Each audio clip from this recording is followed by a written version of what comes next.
The only thing that matters is I can live, I can eat, I'm okay, I have a roof over my head, like I can take care of myself. Life is really expensive. Like I said, you don't want to be irresponsible about it, but you have to take care of yourself first. And that's what most people don't do is that they will do what somebody else tells them to do, even if it doesn't work, even if it's not comfortable, even if like I'm not willing to do that because for me, I am not going to live by somebody else's rules. They're not going to tell me how it is and how it isn't. I'm going to tell you how it is and how it isn't. Wow, boy, this was a great conversation. Welcome to Crushing Classical, redefining a thriving classical music career. On today's Fireside Chat, we talked about rules in regards to your career moves, your priorities, debt, and money. Rules and perceived limitations that you can actually break so that you can take care of yourself first and foremost. It's so important to figure out what rules work for you or not, what rules you actually just made up, and not be afraid of breaking these rules. Oftentimes, classical musicians make up their own rules about how a classical career is supposed to go, which in fact there really is not a rule for that. And it's a surefire way to stifle a career and make sure that it doesn't evolve and thrive. Join us for this conversation right now as we shake things up and talk about breaking the rules. Okay, we're on. Hey, Eileen, how are you? Good. How are you? Great. So we've been having a theme of the week, actually, maybe last few days, and the theme is rules. And I'm getting a whole new point of view from Eileen that has been really impacting me because I don't realize sometimes how much I follow rules and I think it started when we were talking about, at times in your life when you have to pay bills or a credit card goes to collections, like that happened to me. And I told you what happened or how I reacted when that did happen to me. And you shared with me what you did when that happened to you. And it was a totally different way of looking at it. And so I just want to talk about that. We got to talk about that I think we can tell that story. I mean, I think we can tell those stories for sure. Yeah. I think there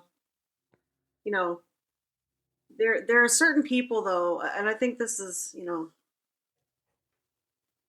there's certain people who are more inclined to follow the rules or less inclined to follow the rules. And I say the rules like the way things are set up, the way you're supposed to do it, blah blah blah. Like if a bill comes in, you're supposed to pay it. And you're supposed to pay it on time.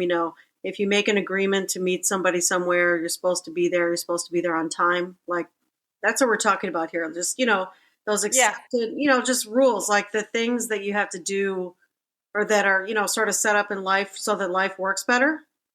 Yeah. I mean, that's sort of the, idea of it. Yeah. So, yeah. So, and you and I got into a discussion about this, obviously, but, yeah, and it started a little bit as well. Sorry to cut you off, but I was sharing the story about how I blew off that civic seminar thing that I was supposed to go to. Yeah. And it sort of branched off into a discussion about rules in that regard. So we had already been talking about rules as far as like paying bills and different things when you get yourself in trouble and you need to sort it out. And then there was that example, and you shared a really great story with me about a thing that happened in Interlaken when you were. So I'll say the story. So I was at Interlaken. It was my last year of high school, and I wasn't doing very well in school. I was getting subpar grades. When I say subpar grades, we're talking like C's, stuff like that. And bordering on D's probably. I can't really remember, but I just wasn't doing well, and so. And I was also on scholarship. So, and by the way, I wasn't on a full scholarship. You don't really get a full scholarship there. So I was on like a partial. So anyway, so I was also competing at the time. I was doing various competitions. And so I would leave Interlaken. I would come back. Interlaken's in Michigan. So I would leave to go compete and I would come back.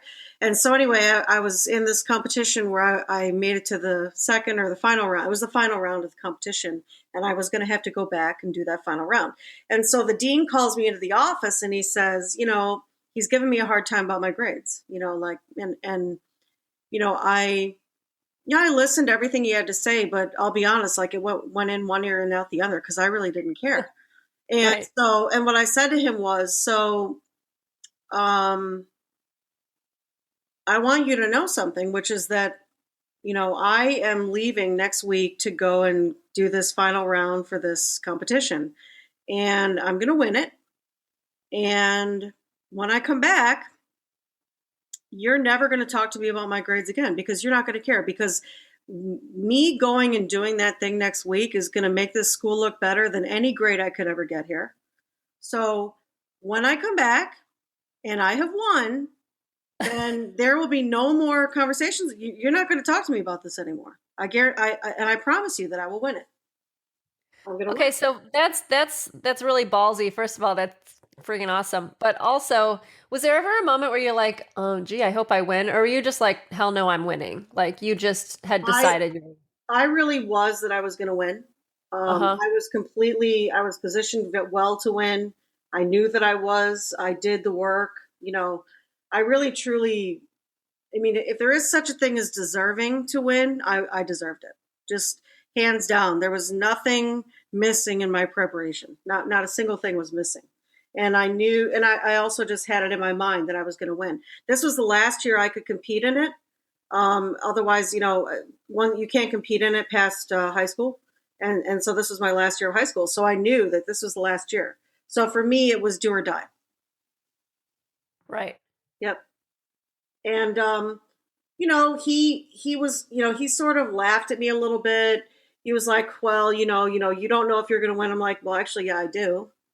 And regardless, my grades are whatever my grades are, and as long as I'm passing, I don't really care. Like Hmm. I just don't really care. And of course, he got tired of talking to me because there was really no talking to me. I really was not interested in anything he had to say. And Right. so the meeting ended, and then I left, the next week to compete, and I won. And exactly what I said was going to happen, which is he never said a word to me about my grades again. And my grades were still not good. you know they were not. And so what does that mean exactly? Well, it's not a story about Eileen being right. It's a story about um I understand that people in your life are going to have priorities for you, and I don't, and everybody throughout my life has had priorities for me, but at the end of the day, the only priorities that matter to me are my priorities. I'm Right. not going to have somebody put what they think I should prioritize onto my. I'm not doing that. I'm just not going to live like that. And that's a rule for me.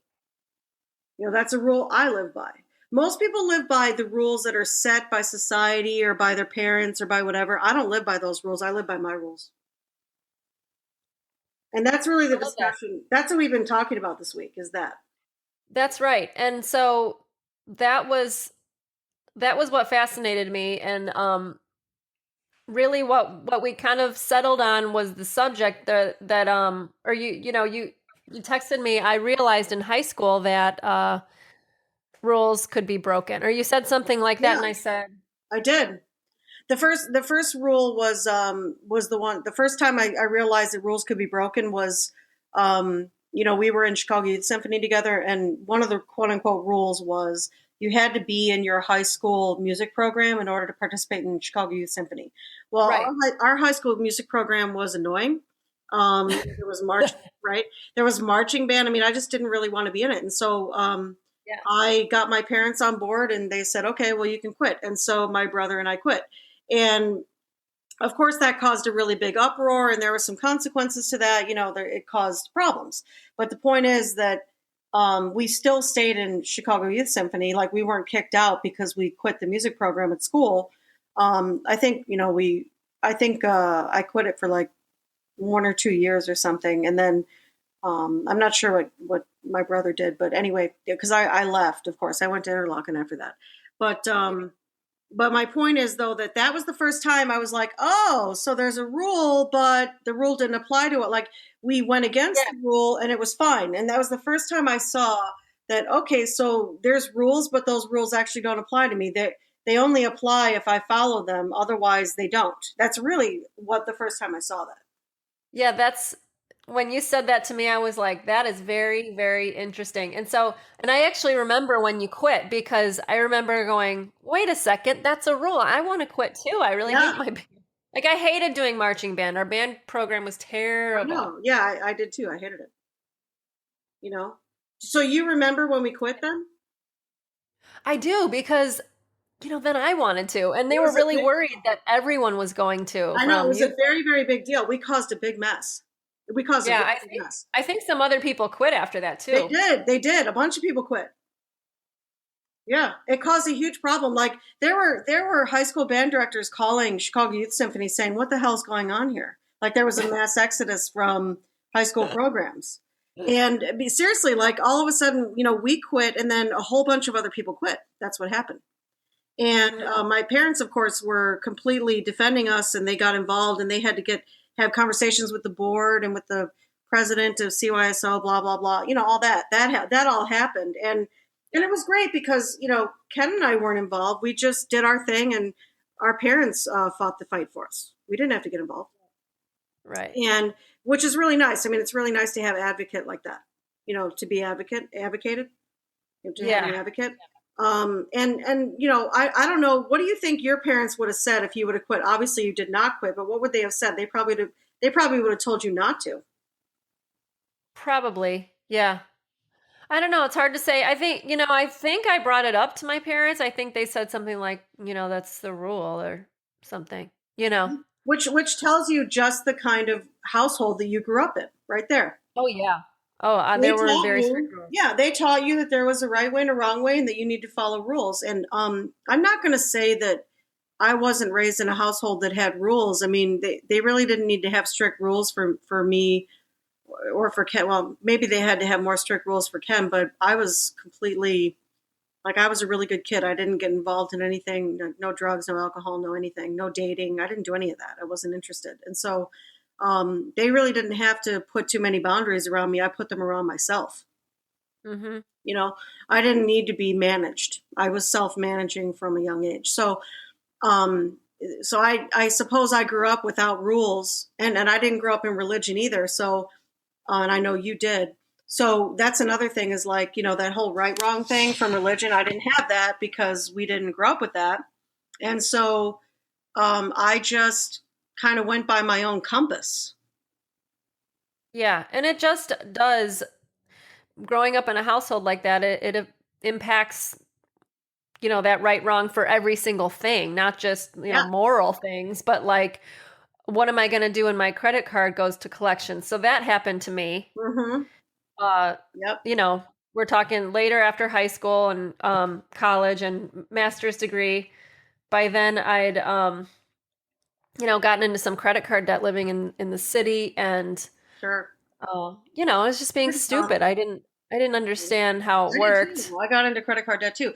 And I mean, actually, I've gotten into credit card debt multiple times. And so, what's interesting Yeah, about you, though, is because you told me the story that you had gotten your job in Virginia, but you went there with a lot of debt, right? yeah, And then you ended up, like the guy called you and wanted to make an arrangement with you, and you ended up living some really super meager existence to make this payment. Do you remember how much it yeah. was and what it was for?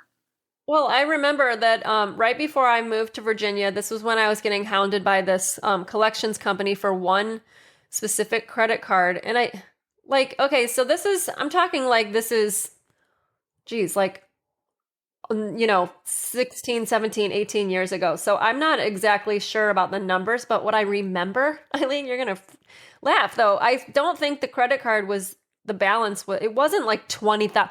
It was like, 2,500. I'm not even That's kidding. nothing.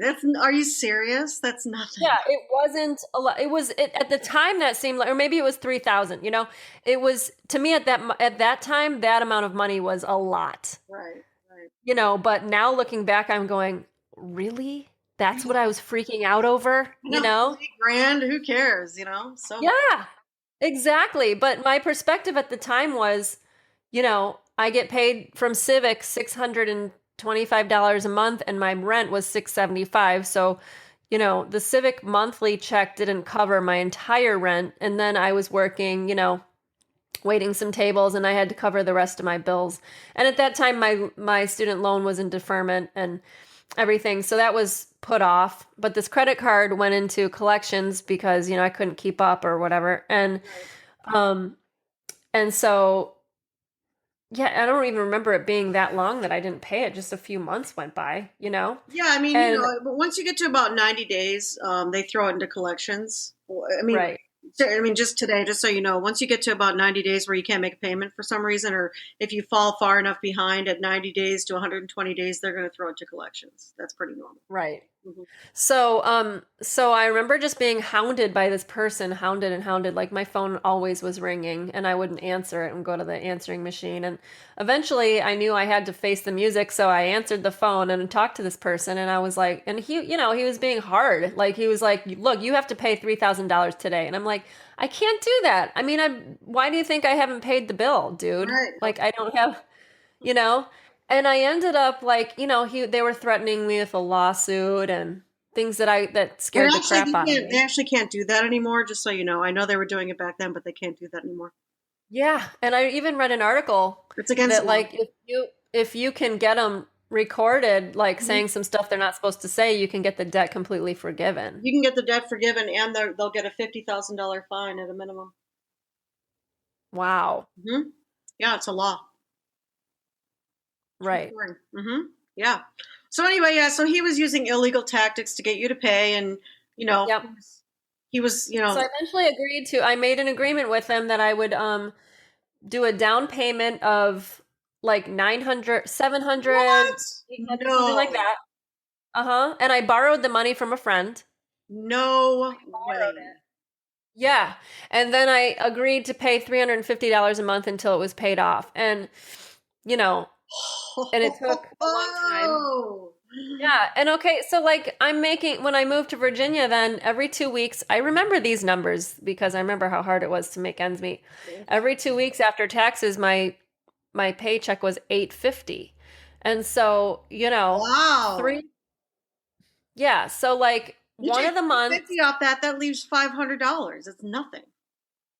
exactly, to live on for 2 weeks until my next paycheck. Holy So, cow, that's a lot. so I remember that one of the pay periods the second pay period in the month, I had to take, I think my rent was 675 there too. So 850 minus 675 is like there's nothing left after that.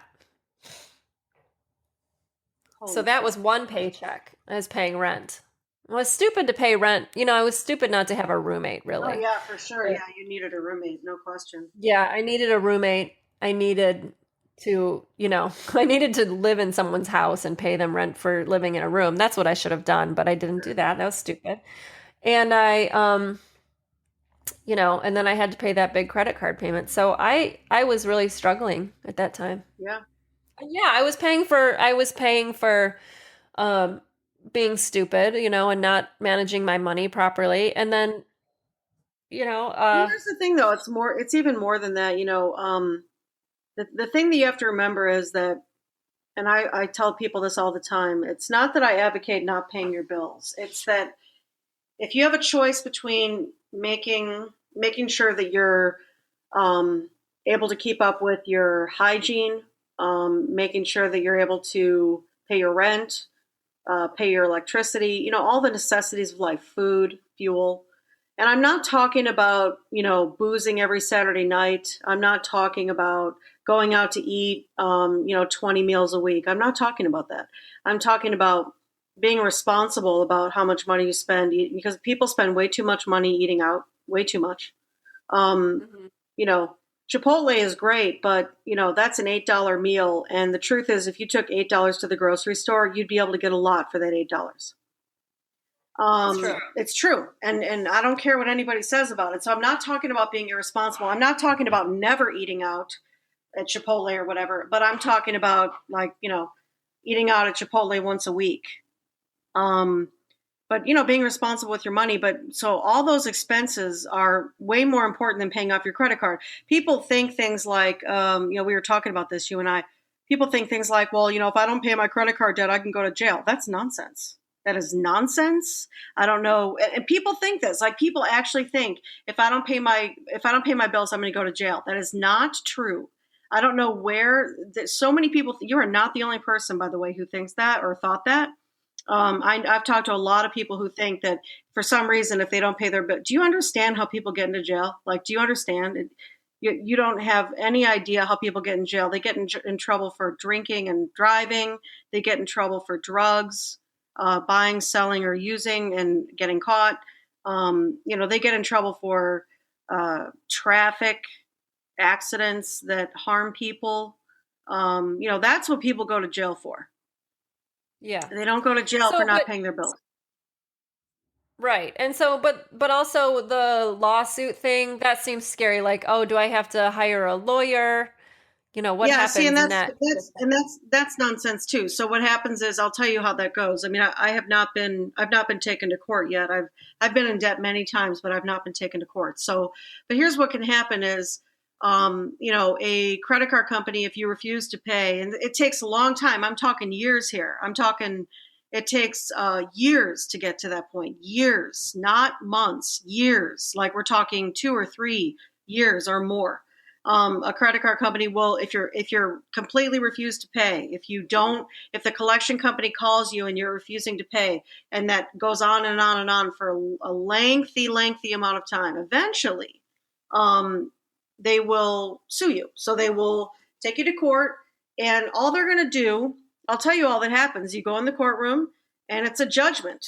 There's an attorney there. You don't even have to have an attorney there. You can't. They can prove that you owe the debt, so there's not even a point in bringing an attorney with you. You can go, you show up for the case. You are required to be there, but you show up, and there'll be an attorney there representing the plaintiff, which is the credit card company, and all they're going to do is issue a judgment against you, and that judgment goes on your credit report until you pay it off. That's it. That's all that happens. That's it. So it's going to show up on your credit report as a debt owed, and you're still going to owe the company. But all they've done is they've effectively registered that debt on your credit report. So it means that if you want it off your credit report, you're going to have to pay it. Interesting. So people make this they freak out. It's stupid. There's nothing for you to freak out about. I mean, am I telling you not to pay your debts? No, I'm not saying that. But you need to understand that there is a process, a legal process that has to be gone through, and it takes a long time to get there. A long time. I mean, years it takes. So our fear of breaking rules keeps us in a situation where we're fucking up our own lives a lot of times. Yes, like when stuff is already right. I mean, let's say stuff is already messed up. Okay, so I'm in a little debt, whatever, but we make it into, oh my God, I'm a terrible person. I'm bad with money. Put a label on me. I'm bad with money, Right. And now I'm shamed. I have a scarlet letter on my shirt, It's like, come on, let's just look at it without judging it. Yeah, you make it moral. And the fact is, look, every single person I know has been in a situation where they haven't been able to pay their bills for one reason or another. They lost their job, their income was reduced, they had an accident, they had a huge medical bill. A lot of people are unable to pay their bills because they had some huge medical bill that now they have to pay that. People don't know how this works, but it happens to everybody. You're not a bad person. It just happens to everybody. And all there is what are you going to do about it, and how are you going to solve the problem? Well, obviously you have to increase your income to be able to pay off debt. So that's what you should be focused on, is increasing your income. But in the meantime, you can't kill yourself to pay bills when you don't have the money to pay. You have to pay your basic bills that, you can't have your electricity turn off in August. I mean, nobody can. You can't you can't have a car that you're making a payment on and then stop paying on it and think you're going to keep that car. You can't, obviously you need a car to get somewhere, for most people anyway, if you're not living in like New York City. You need to have a car so that you can get to work or whatever. So you need to be able to put fuel in the car. I'm talking about basic expenses here. You have to cover those above all things, and anything else left over, then you can talk about possibly paying off your debt. I mean, but you have to start with the basics. You cannot cut off paying your basic expenses and like there's no reason to kill yourself to pay off your debt. It's ridiculous. There's just no So reason. tell me, okay, I have a question for you. So let's pretend like if you were in my situation and you had this debt, Mm-hmm. from our perspective now, we know that that's not that much money, and we know a lot more about it now. Right. But Right, right. what if you were getting hounded? Like, how would you have dealt with that, or how would you deal with it today? I'm just curious about how you would talk to somebody, because I know that we get emotional. People who have maybe the perspective that I've had over the years, that it becomes an emotional thing, and I'm wrong, I'm in the wrong, and but I'm, a victim because I don't have the money, and it's like it's scary and all these things that we're putting meaning on it that might not necessarily be true. And I know that you have a way of talking to people that's more like, you always say matter of fact, like keeping Mm-hmm. it chill and matter of fact. Well, listen, And so I want to talk about that.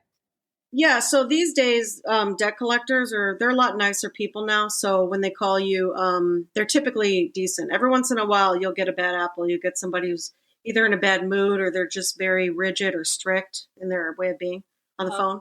And so, but most people, when they call you, they're nice. I mean, they're people like you and me. They have a job, and their job is to call you and get you to pay.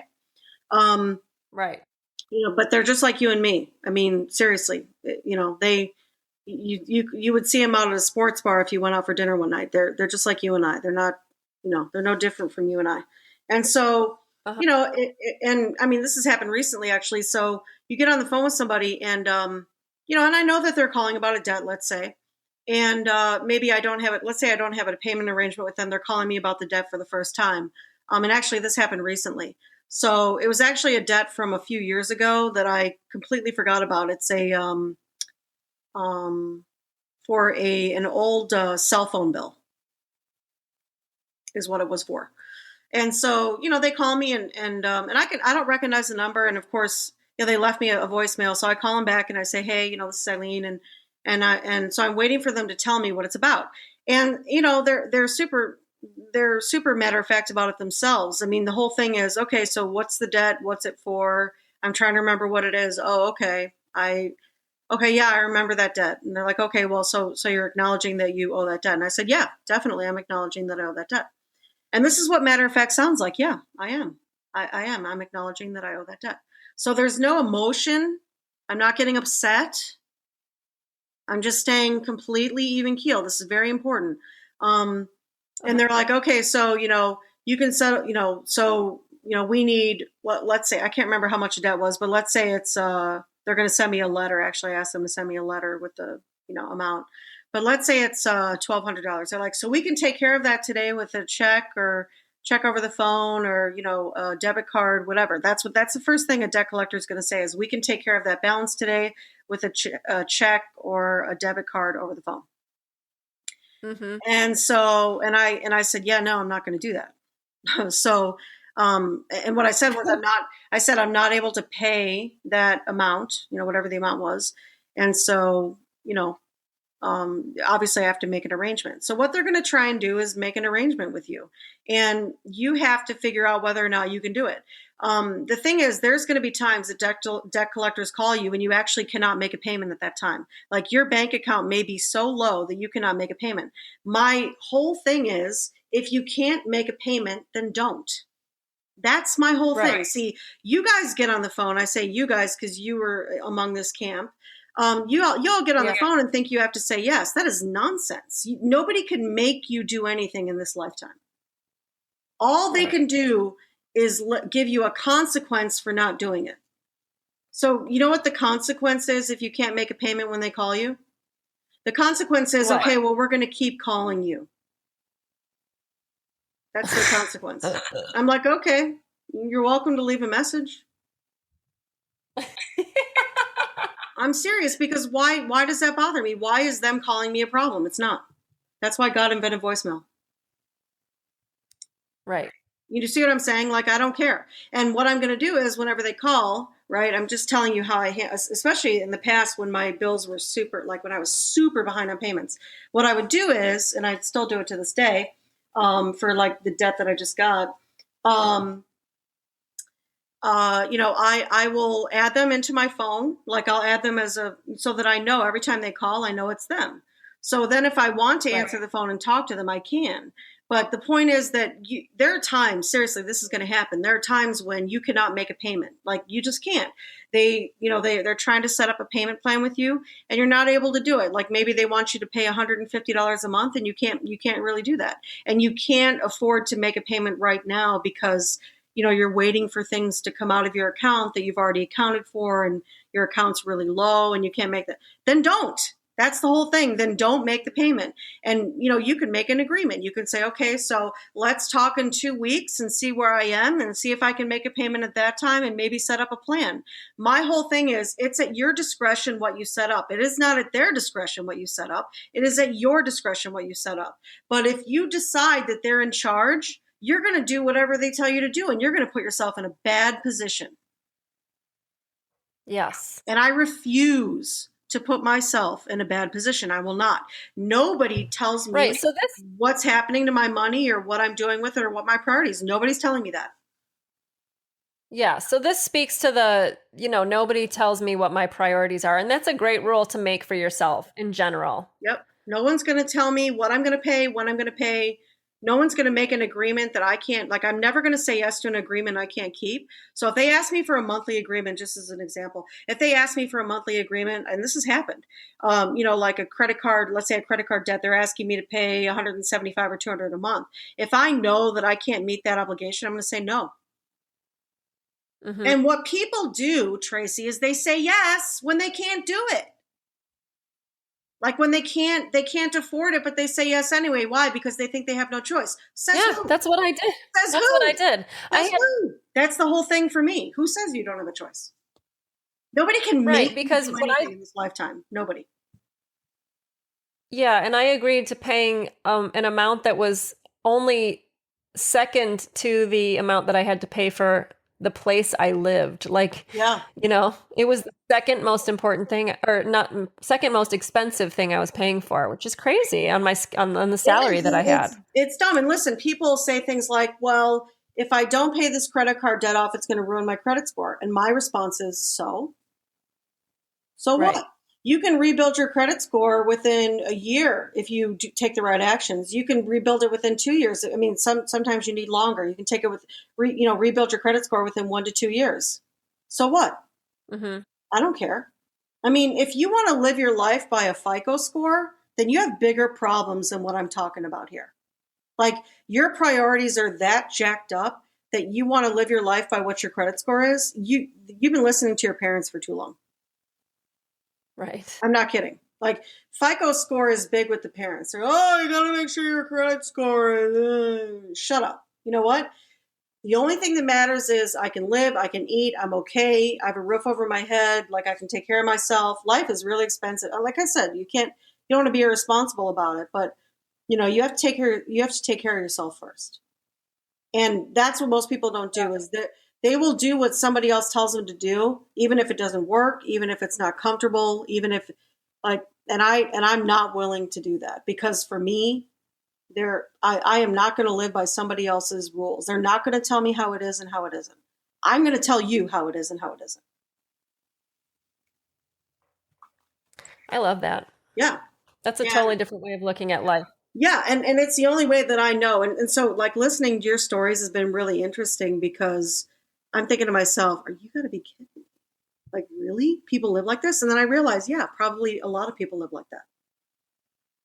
Yeah. A lot of people live, for other people to tell them how it's going to go and fear of getting in trouble and all that stuff. The only person I'm not going to get in trouble. With who? Like suddenly the guy on the phone's not going to like me? What do I care? He doesn't even know. You know what I'm saying? I mean, I think then there's that little judgment thing, like, what are they going to think of me if I can't make this payment? So, who cares? They don't care. Right. I mean, they don't care. They're just doing their job. They're getting paid to call you and get some debt out of you. Right. And, all that. And then when they hang up, they'll call someone else. Yeah, exactly. They're going to call somebody else. They're going to speed dial somebody else who owes money. And by the way, like the whole world owes money. That's another thing. The whole world has a lot of financial problems. People have lots of credit card debt, school loans, all kinds of stuff. And there are all kinds of programs in place to, to help you get caught up with your debt. But I can tell you that the best way to get caught up with your debt is to be clear on what you can pay and what you can't pay and increase your freaking income. That is the recipe for paying off debt. Yeah. So, but there are Right. no Instead rules. of going, right. There are no rules. That increase your income component is what I like too, because it puts it takes you out of victimhood at that moment. You say, well, I need to make more money. And then you go about solving the problem as opposed to going, I can't do this. This is scary and everything else. Yeah, totally. Yeah, I just think that, you have to remember who you're talking to as well. It's funny because that guy, the way that he was with you on the phone and you need to pay this and we're going to sue you or whatever he said, right? He was threatening you. Right. He was. You have to remember too that, I am never, when I get on a call with somebody, like that, I am never going to let them put me in a junior position on a call. There's the junior position and the senior position on a call. There's nothing you can say as a debt collector. There is nothing you can say to put me in a junior position on that call. It's not going to happen. And that's something you have to decide about how you're going to be in life. You decide how it's going to go. You're not going to let somebody else tell you how to decide it's going to go, how it's going to go for your life. You decide how your life is going to go. You decide the decisions you're going to make. You decide everything. And until you decide that you are that person, you will always be in a junior position in everything you do.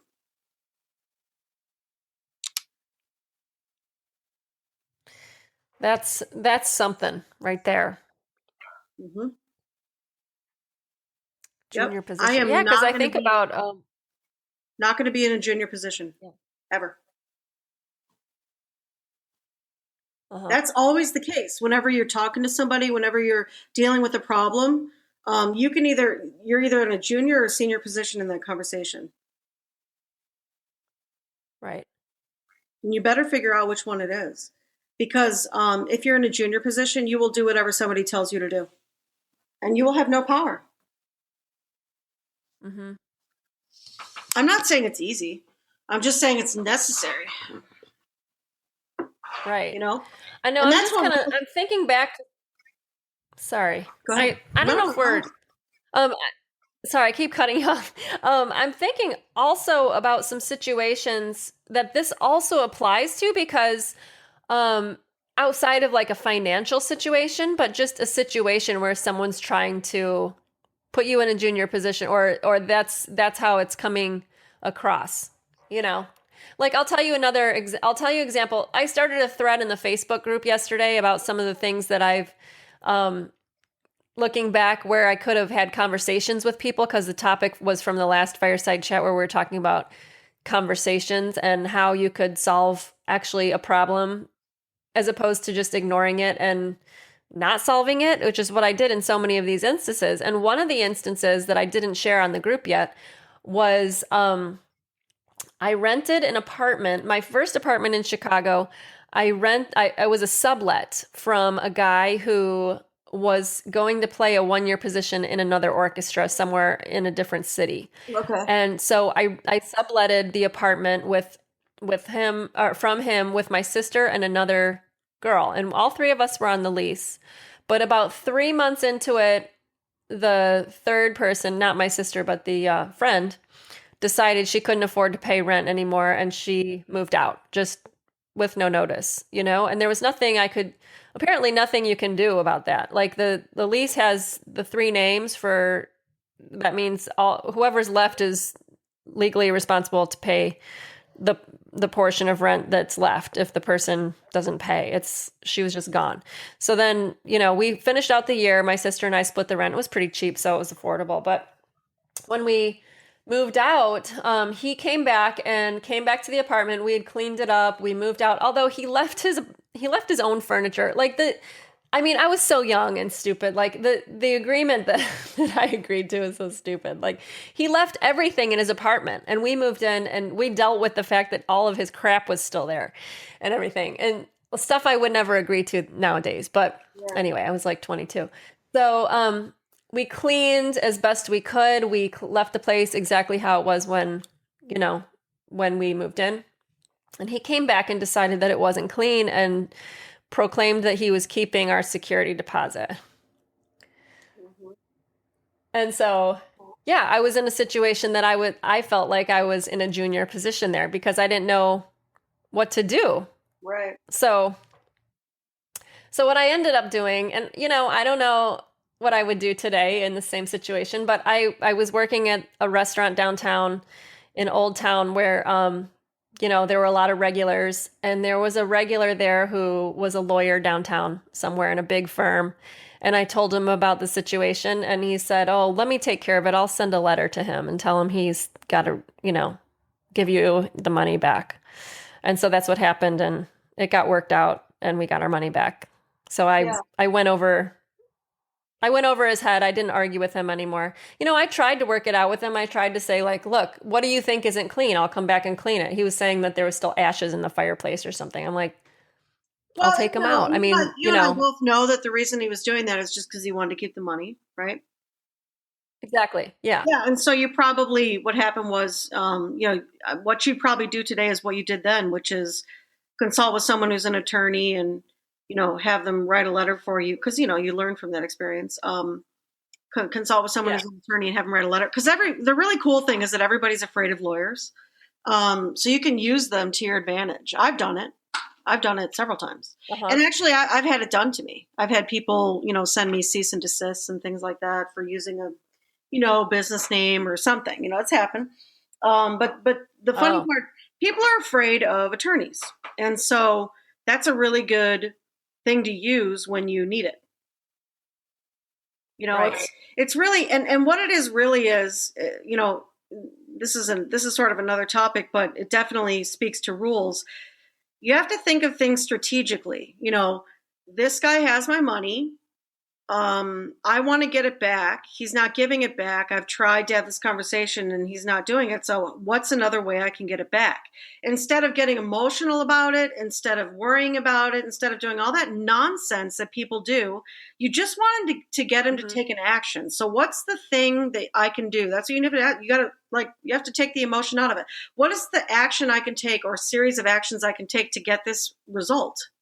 Which is him giving me the money back. Right. And one of the actions is, contact someone who's an attorney and have them write a letter. You know what I mean? Like, Right. if you can take the emotion out of it, you can get the job done. You can produce the result.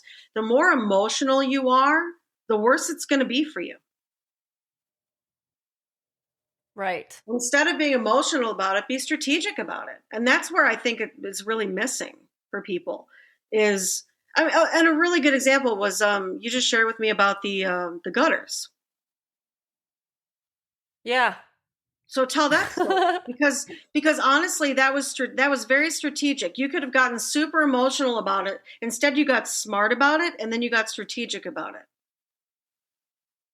Right. And so since we've been talking about this all week, I've been thinking about it, and looking in my own life where I can, apply this knowledge, this new point of view that I've been experiencing from talking to you about this stuff I don't really think about. And sometimes a reaction can happen just from habit, like a habit of following rules, a habit of believing a certain rule. And this is another thing. This just reminded me of something else that we were going to talk about with this exact thing, but I'll bring it up in a second. The rule that I almost made it into a rule that I made up. So what happened was, we just got done. It just stopped raining, actually. It's been raining here for more than 48 hours straight. And we need gutters, and our basement got wet, and we actually really need gutters. And a few months ago, I got a quote for gutters, and I did research and found out what the best gutters are. Because there's a lot of different, you Google gutters, and there's 6 or 7 or 8 different kinds you can get, and different companies proclaiming they're the best ones. And I did my research and read a whole bunch of reviews and met with this person who essentially we decided to go with, and he showed me all the reasons why what I knew already from doing research, that it was the best one. But it's also the most expensive, or one of the most expensive ones. They're all expensive. So anyway, we got the quote and we're like, we were living like, okay, that's expensive. We can't really do it right now because Well, you can it's say the pricey. amount. You can say the amount. Yeah, it's $4,000, right? Yeah, it was $4,000, Yeah, and we which just is a finished our lot. renovation. We're like 4,000. What? It's a lot of money. I mean, $4,000 to put Sorry, on what? for gutters it's expensive. It's a lot of money. It's a lot. And who fucking wants to buy gutters, right? Like that's the most And yet, unglamorous thing and you yet can buy. they're You're like, incredibly necessary, as you can see from all that rain, how necessary they actually are. yeah, and this is home ownership. And it's not like we didn't buy it because it's not a fun thing to spend money on, but we just didn't have the cash. Right. So, set aside for that. So we were like, okay, let's just hold off on it and we'll do it soon. But we need to, and we knew we needed to do it soon. But then we didn't know it was going to rain for like 3 days straight. So then it happened and we have water in our basement, which is a new problem. I mean, it was way worse this time than it ever has been. And also the climate is changing. We never used to have rain like this Yeah. ever, you know. And And so now we it's are. gonna continue. So Yeah. it is. I know. It's really bad. It And is. so I went back in my email and I looked up the quote and I'm looking at it. I'm like, you know what? Maybe there's something they can do to help us out. Maybe I could call them. And I looked at the quote and I'm like, okay, so first they have to put on these gutters without this special tree and leaf filter thing on top. That's the most expensive part because it creates some kind of way that you never have to clean them for the whole time that you have them. Yeah. And that's the pricey part. But the bottom part is a lot less money. And so I thought Absolute gut. maybe I can call them and see if they can put that part on first. So I called and I said, hey, this is our situation. We don't really have money to buy the whole thing, but we need something. And is that something and she goes, yeah, we do that a lot. That's no problem. We'll get it set up for next week. I'm like, what? So here I am over here going, Yep. we can't get gutters yet. And then the truth of the matter is we can get them. I just needed to make a call and Yep. figure out a solution. That's right. And that's the whole thing is So- that's what most people don't do is you don't figure out, okay, so I want something. How can I get it? How can I get it now How can I get it? and make it work? How can I get it now and make it work? People don't think this way. They just think they can't have it. Money's in the way, time's in the way, whatever's in the way, I can't have it. And I just don't think that way. I think I can have whatever I want now. And I'll figure it out. That's a great way to think. It's a great way to think. And so this actually, when you brought that up, it reminded me of another part of the conversation about rules that we were texting about, which is the rules that we make up for ourselves and actually believe that they're true. Yeah, and so you're like the master of that. You're like the Zen master of making up rules for yourself. Sorry, I have to laugh a little bit because it's funny. The truth is that yeah, you're right. Like what I have done. Yeah. And I think what a lot of musicians do is they say, look, I went to school for this. That's why you make yourself so wrong for changing your career or doing something else. It's like, wow, I failed or something. Like it's always black and white, right or wrong. I said when I was 16 that I was going to be a professional musician, and I better say that, I got a degree, and if my degree isn't what I'm actually doing, then that's terrible. So that's the rule. I have to make sure I'm doing that thing and only that thing. Right. Yeah. And then you live like because we were talking about with people. Yeah, you live like that's all you can do, and you can't change it, and you can't maneuver, and you can't, and you live in, and it totally limits your life. First of all, Yes. Instead of, and that's really, what stops you from evolving is those rules that you put in place for yourself. That's what actually stops the evolution of a career is all the rules that you have in place that you tell yourself you can't do X, Y, Z. And so therefore your career doesn't evolve. It doesn't. Uh-huh. I bet that happens all the time with classical musicians. Yeah, because at a certain point, at a certain age in your life, I think age plays a part.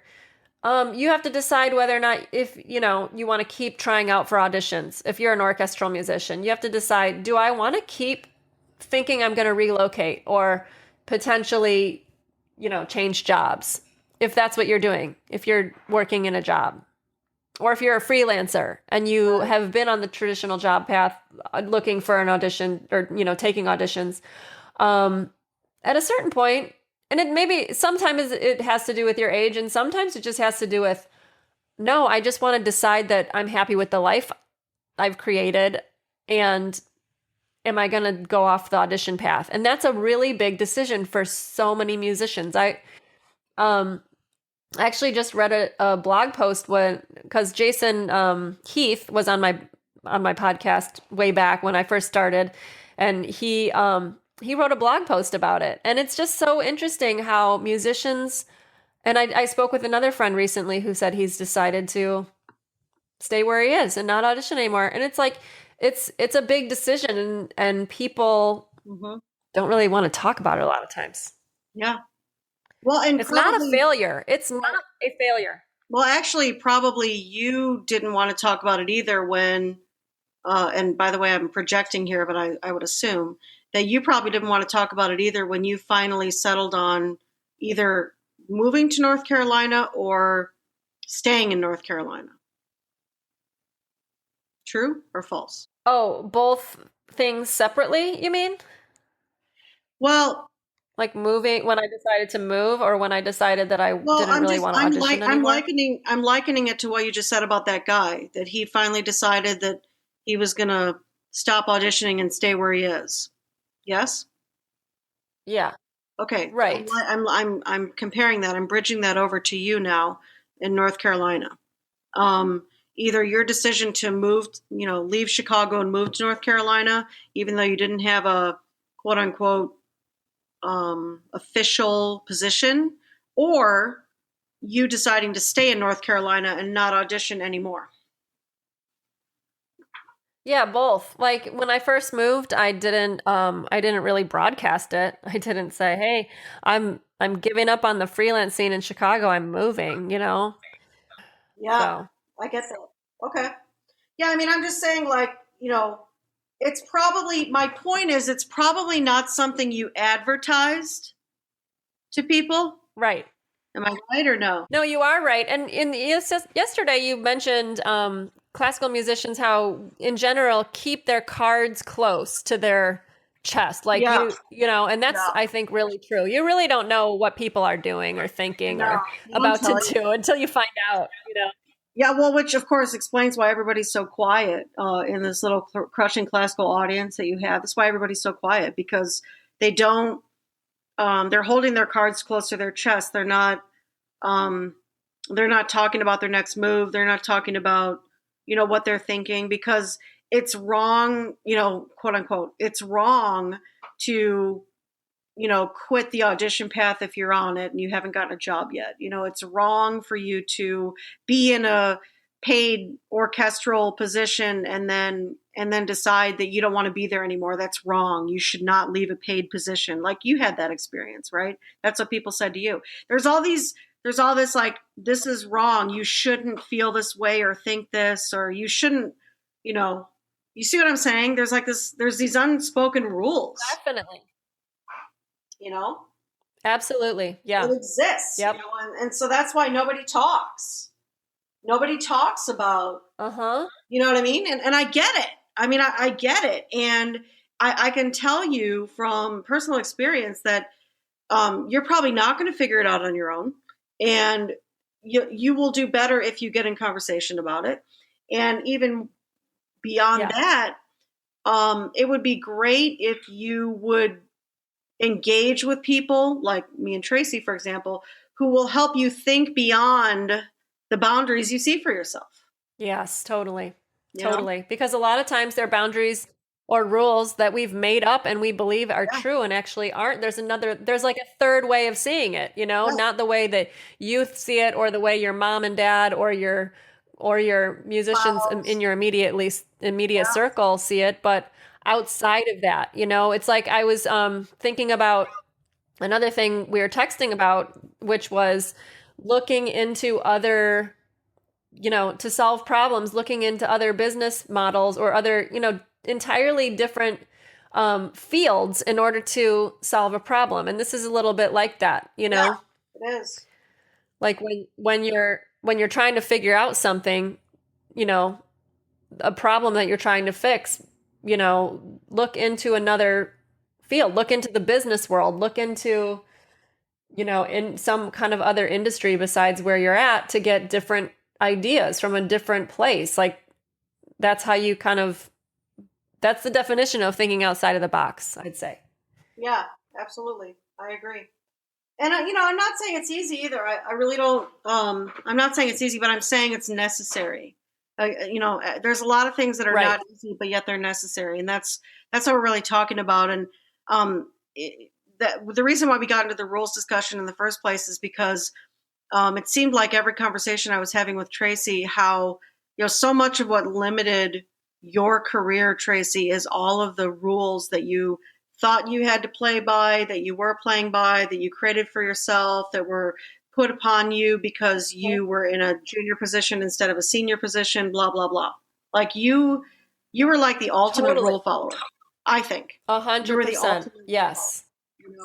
And I think, and it really, I think the first quote unquote rule you broke for yourself, tell me if I'm wrong, but I think the first actual rule you broke for yourself was moving to North Carolina with a paid position that was not official. Oh, totally. Yeah. I made it that the rule was that I was going to freelance in Chicago. Yeah. Freelance in Chicago until I had a position. Yep.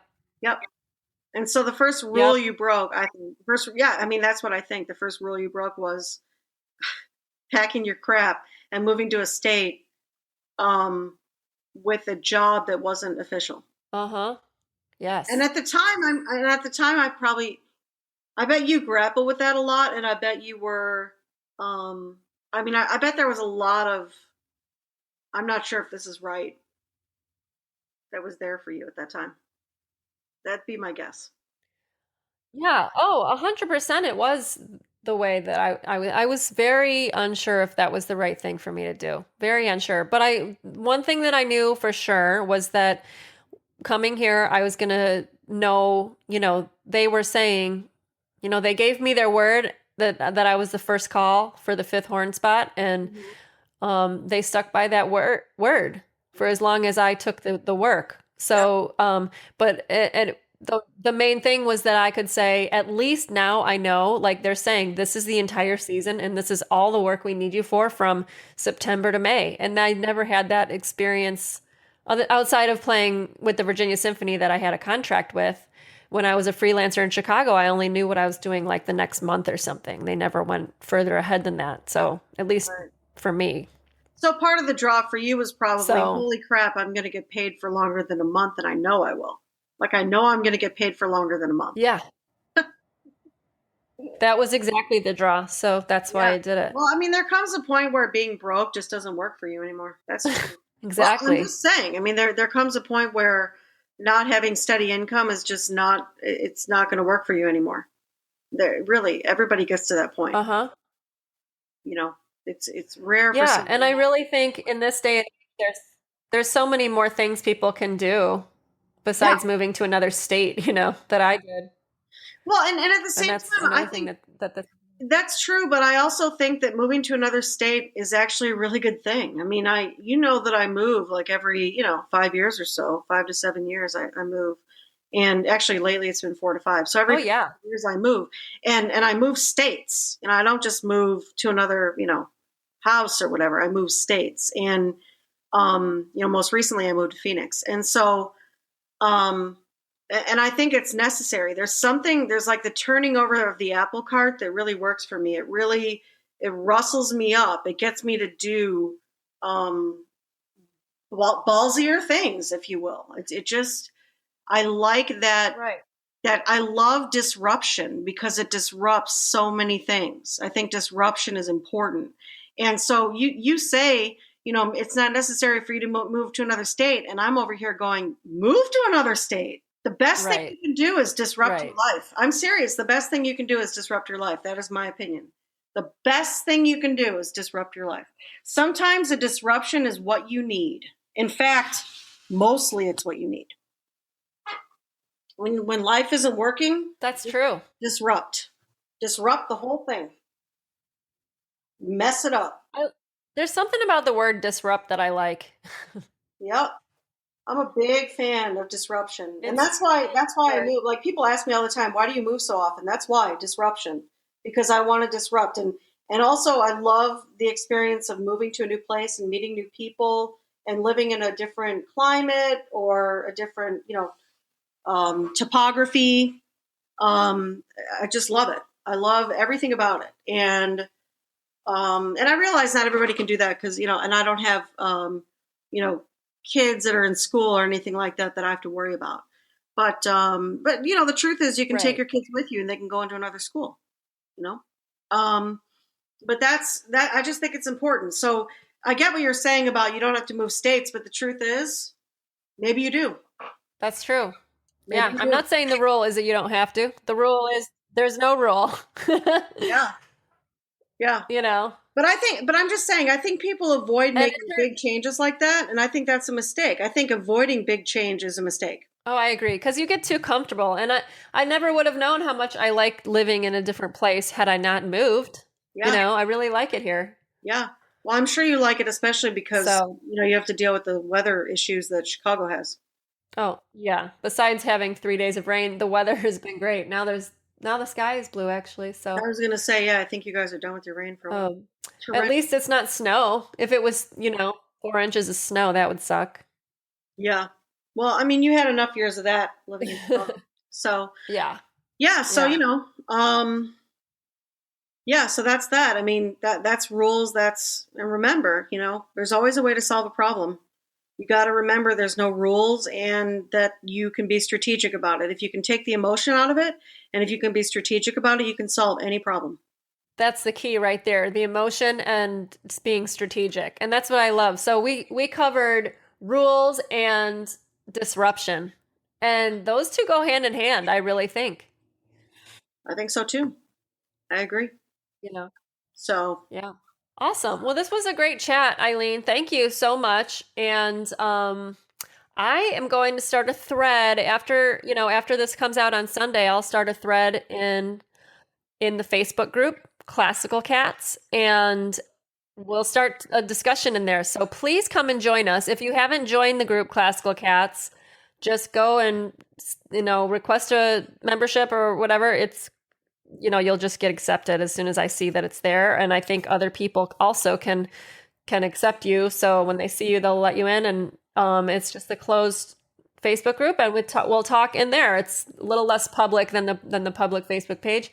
And it'll be a great place to discuss and keep the conversation going about the stuff we were talking about in Fireside Chat. So thank you so much. And if you're enjoying Crushing Classical, please write a review on iTunes and join us at facebook.com/crushingclassical and Instagram at Crushing Classical. Thank you so much.